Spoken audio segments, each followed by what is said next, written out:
On today's Minute of the Apes, we know what we're going to talk about in the in-between because Todd is a picky eater.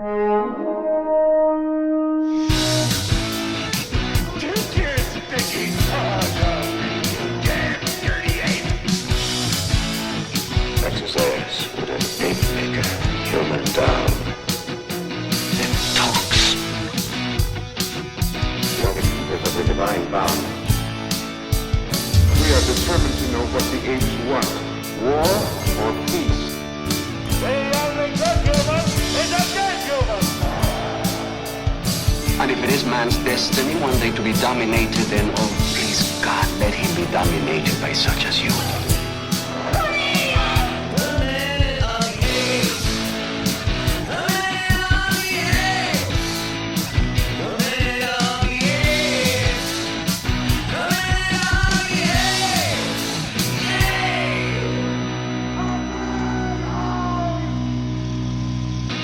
Hello and welcome to Minute of the Apes, the daily podcast where we break down every minute of the Planet of the Apes movies, 1 minute at a time. And I wonder why Sean is still here after he's already been fired and now calling me a picky eater. I'm firing him again.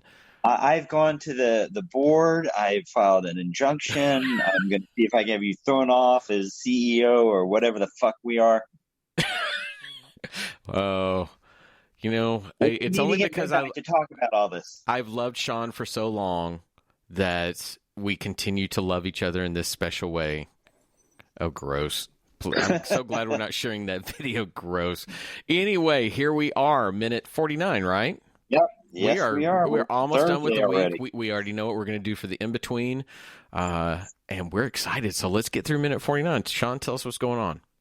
All right, we start minute 49 with some jerk saying, "No, this goes to traffic control," and ends with McDonald giving himself the old facepalm. All right, let's take a listen to minute 49 of Conquest of the Planet of the Apes. No, this goes to traffic control. Take it easy. They can't read. Not yet, they can't. Do. Mr. McDonald, are you near a phone? Mr. McDonald, it is imperative that you get to a phone. Come in, Mr. McDonald. Do you hear me? Get to a phone and come in. Now come in.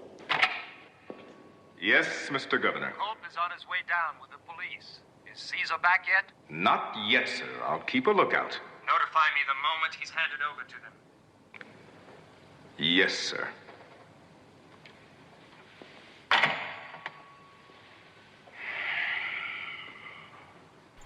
As of minute 49, do we have a courtyard's worth of gorillas, chimpanzees, orangutans, imported apes, Caesars, a planet's worth of humans, and no Armando? No Armando. Oh, wait. I wonder if Dolly Parton's alive at this point in Planet of the Apes. Well, she would have been definitely alive because... Well, I mean, alive physically, but, I mean, in this universe, it's what, the 90s Dude, at this point? So, yeah, so she's alive. Dolly Parton is a badass. You do not touch her. I don't care what ape population is taking over the world. You back the F off of Dolly is all I'm saying. Do you think she would have had gorilla servants, or would she have not? No, she would not. All right. Because I'm her servant. I am at her feet. Free roam. Wow, we have gotten off in a weird area. And Richard's just sitting there smiling off by his phone. He didn't know what we're talking about. All right, so I wanted yesterday to talk about Mr. This Goes to Traffic Control. Were you picking up the phone, Richard? Yeah, I was picking up the phone, yeah. I was doing my television weatherman. There's Florida. All right, cool. You know, oftentimes in movies, when you direct actors, a lot of time you tell them to bring it back because the lens is already telling what they need to know. Holy crap. He doesn't have to play for the back of the audience? No, shit. This goes to traffic control. It's like, oh, Christ. That's not in the script. I mean, that whole moment with this, I don't know why they felt they had to put this guy in. Mm-hmm. What I found really kind of interesting about it is he says, you know, they haven't been able to read yet. And I'm like, why is Caesar and Lisa filing shit in a cabinet if they can't read? Yeah. But that's why are they moving cards? The complexity of their command sometimes is just do. go. So yeah, I mean, but the fact that he also goes, not yet, they can't. No, look out. I mean, so does he think that the apes are getting smarter, or does he think that humans are going to teach them to read? Chicken and the egg. There was a moment where we could have. And again, this guy's not in the script. Like he's not. He does not have, these lines were not in there. So I don't know what the point of the lines are, unless it's to show the paranoia of the police force about apes being or humans being afraid of apes learning intelligence. And it could have been done, executed a little bit better. Like I don't know why it was there. Well, I mean, think of it this way: we all have smart dogs. Well, Todd, your dogs are maybe not so smart, but we have dogs that want to do things for us. So if we were to go, hey, go get the sports page, not the paper, go get the sports page, and he brought back something, the classifieds instead, you go, he can't read. Not yet, he can't.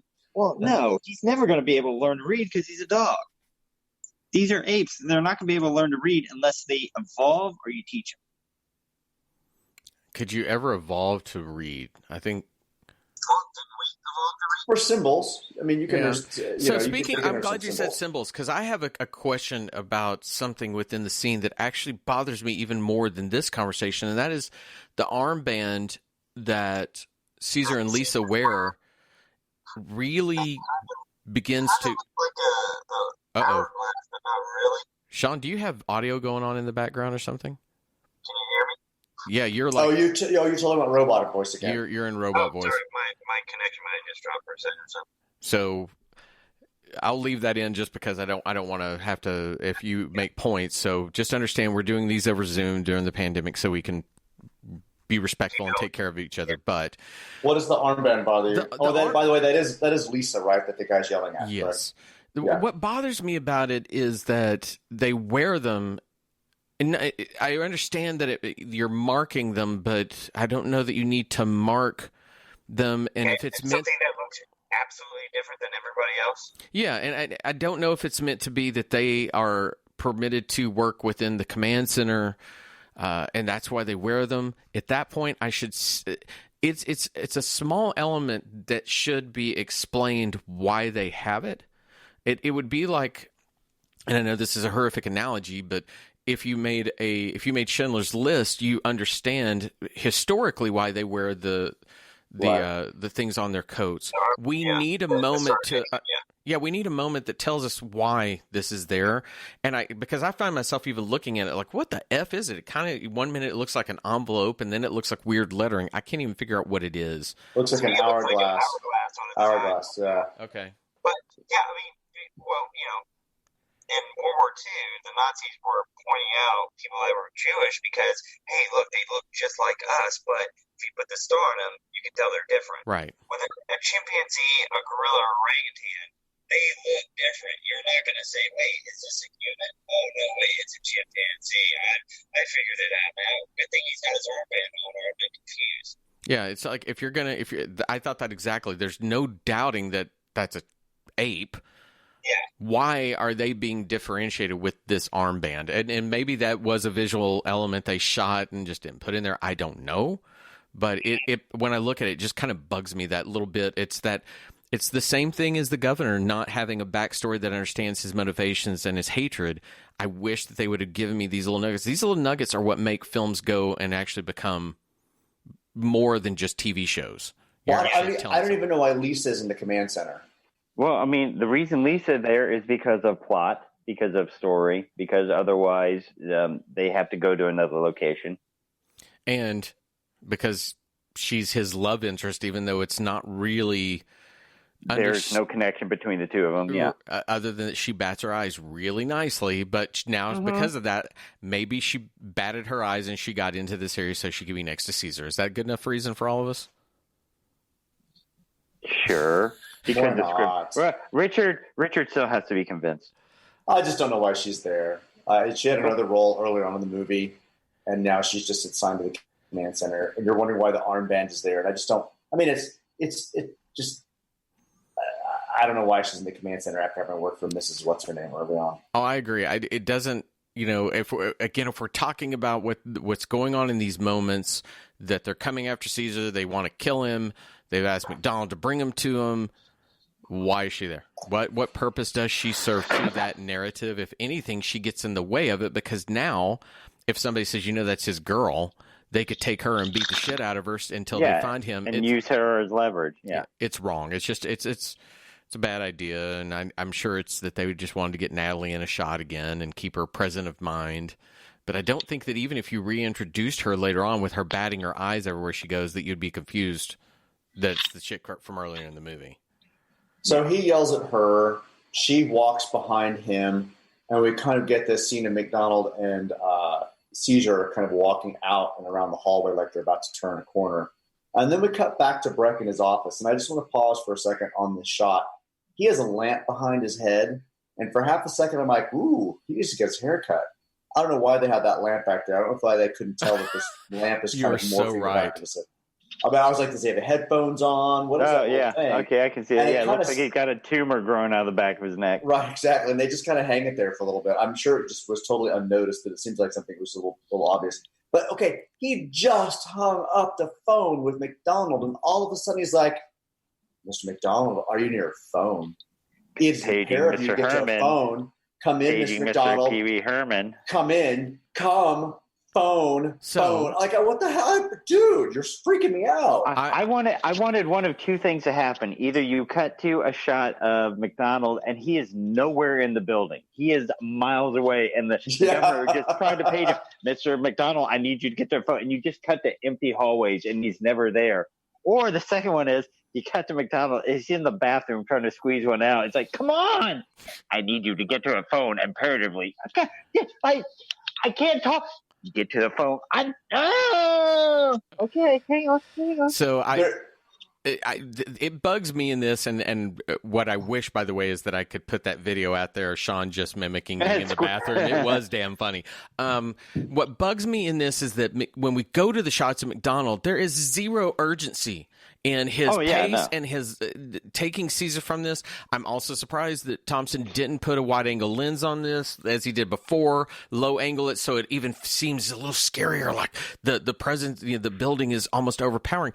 If you had done what I asked for before, which is to send troops there, they can't find him, then at least that is a reason why he starts going, Mr. McDonald, get to a phone. There's zero reason for this. It is literally like my mom telling me to come home again and again. But no. It's your mom screaming on the front porch for you to come home, not knowing if you even hear it, and all the neighbors looking at you going, what? She is just screaming. Well, that's just it. We're getting the breakdown of Breck shouting, but we're not getting the important part, which is what McDonald should be reacting to. Yes. He should be here. We should be seeing the decisions of whether to answer the phone happening in his mind. We should see him responding so that we know the tension with him about him making a decision about what needs to be done, not about Breck screaming. We should have seen him pass a phone or two instead of the first phone he sees he answers on. He should have deliberately been ignoring some phones. And Caesar's scared. And Caesar is scared, and McDonald is making this decision as he walks by the phone. And maybe you see people walking by McDonald and looking at him as he's broadcasting, get to a phone. And he's like, fuck, I got to get to a phone when now. He first calls, why doesn't it go to the command center, who then that person could say he just left with the ape? Now that would escalate the governor to the point of Mr. McDonald get to a phone. It would start making sense. And then you add in that passing things.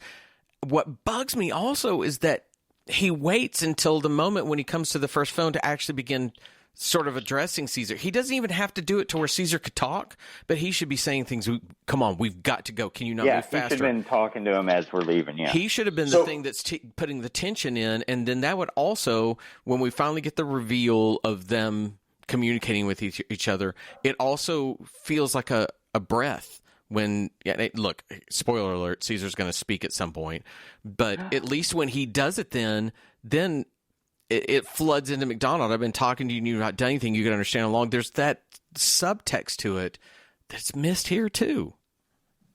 Yeah, so Dane in the script only has him saying, Mr. McDonald, in your phone, come in, and that's about it. He doesn't have all of the extra. So maybe they wanted to capture him aggressively shouting in the phone, and they never filmed it to have McDonald respond to it in that way. So maybe these were just extra shots that the